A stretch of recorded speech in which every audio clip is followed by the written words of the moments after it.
Hi, everybody. This is Tim Smythe, and we are here in week 3. And so, very happy to have you. We've all been learning a lot from each other through the webinars and the Slack discussions. And I'm very pleased to discuss with you a brief history of comic books and when they were created, particularly here in the United States, but also around the world. So, in the webinar, I had discussed about how on the first day of school in my classroom, as a social studies, as a history teacher, I hand out comic books from many different decades, the 1950s and 60s until present day. And I have my students go through and analyze these comic books just like I would have students go through a poem or a diary entry or a letter from a world leader. These comic books were published at a certain time, and they tell us a lot about the society in which they were published. So we take a look at the letters to the editor. What were people concerned about?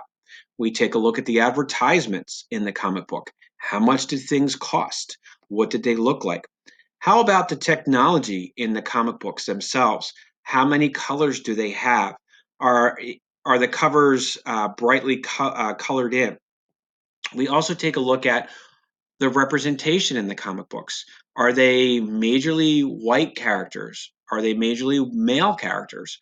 Over time, we see that these characters change. They include a lot more representation with women and from people around the world.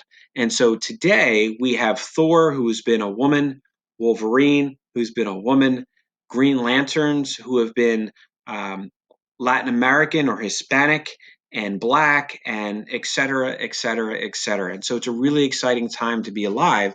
And so I convinced my students early on in the year that not only are comic books meaningful literature, but they really are windows into our society and the world around us.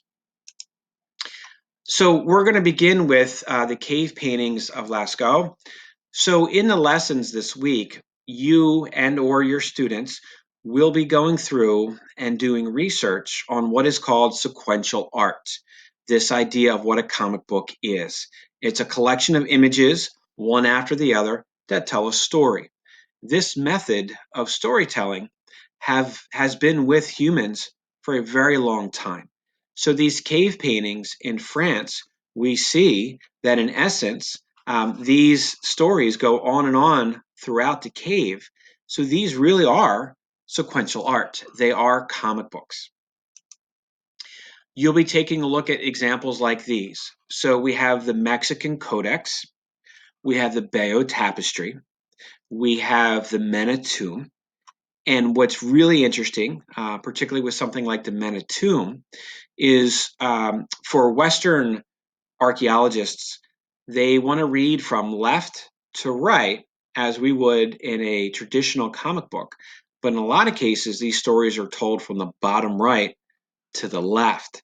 And so you have to be careful and really pay attention.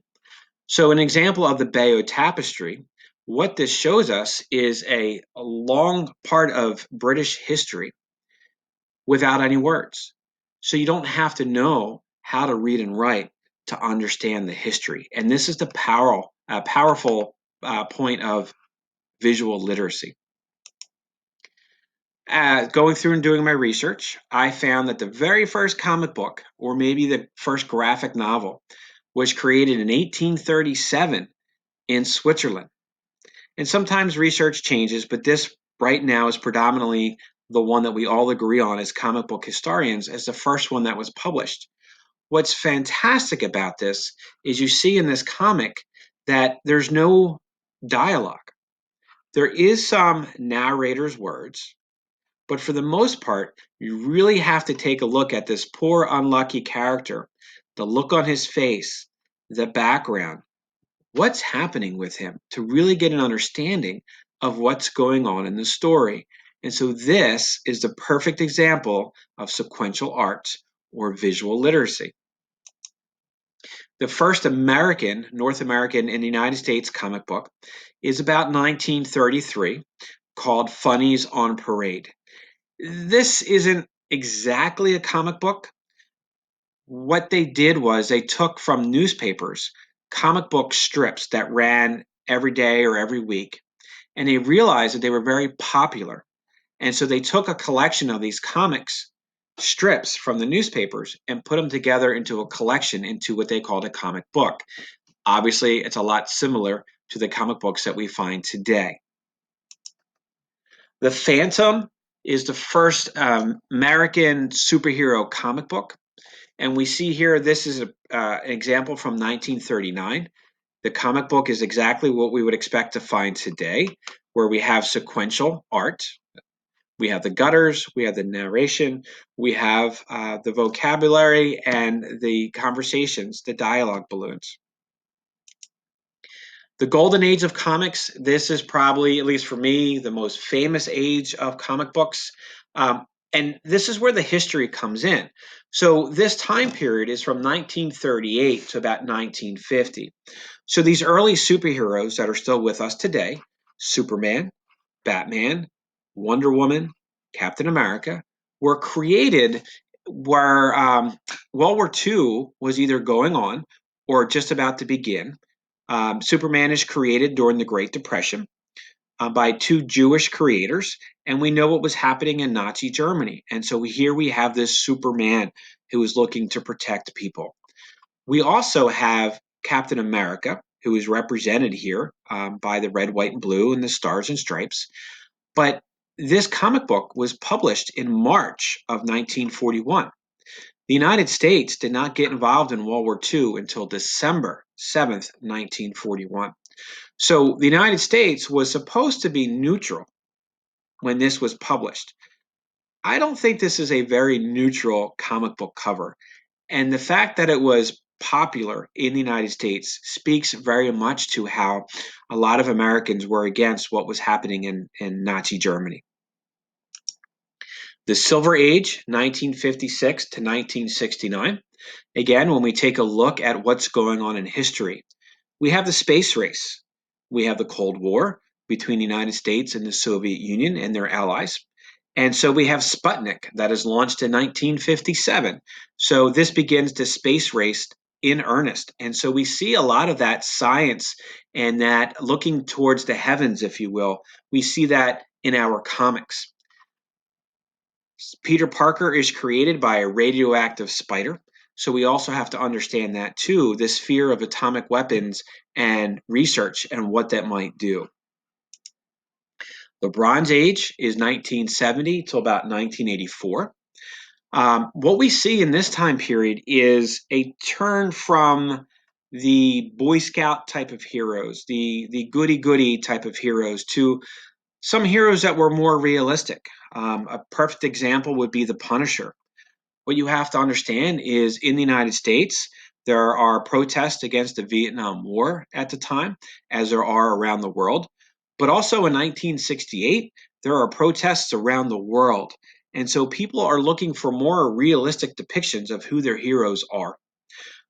Not only are they more realistic, but we also see a lot more representation in the comics beginning in the 1970s, not just the white male characters.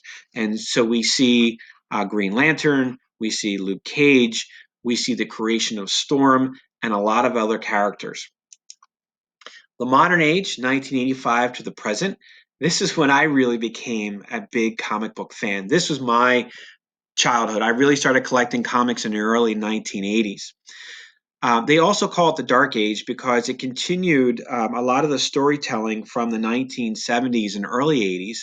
And a lot of the characters were a lot more stark, a lot more realistic, almost depressing in a lot of ways. And Frank Miller's Batman The Dark Knight Returns is a perfect example of that, as is Watchmen. This is an alternative history comic book that I use in my classroom, and people have lost faith in their heroes. In a lot of cases around the world, people lost faith in their governments at the time because of things that were happening. And so this comic book reflects that.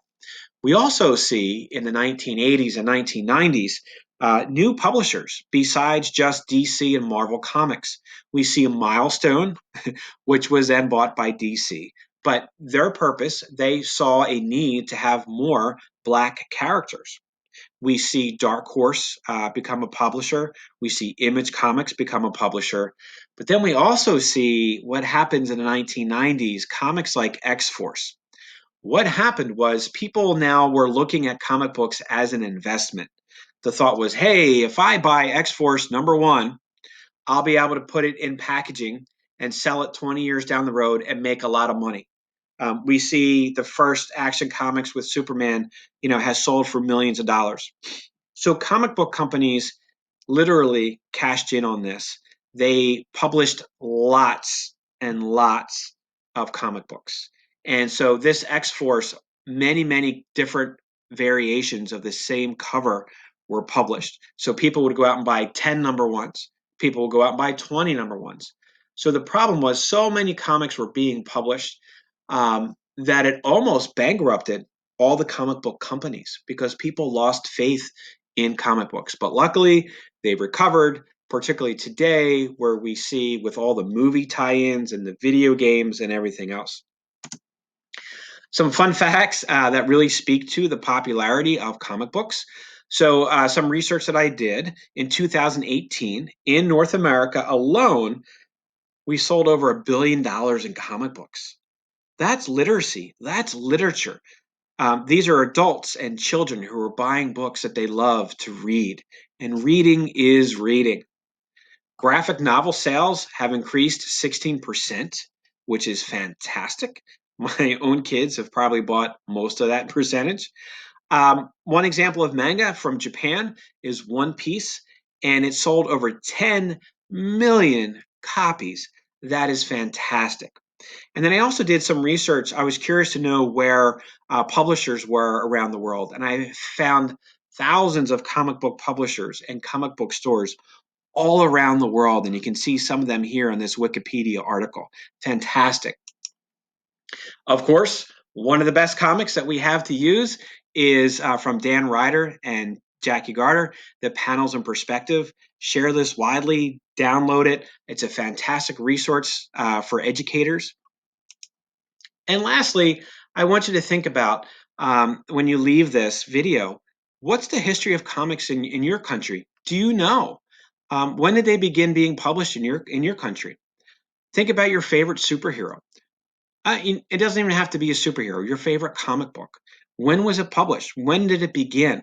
And I'm hoping we can share this because I want to learn more about comic books from around the world, not just in my own corner here in North America.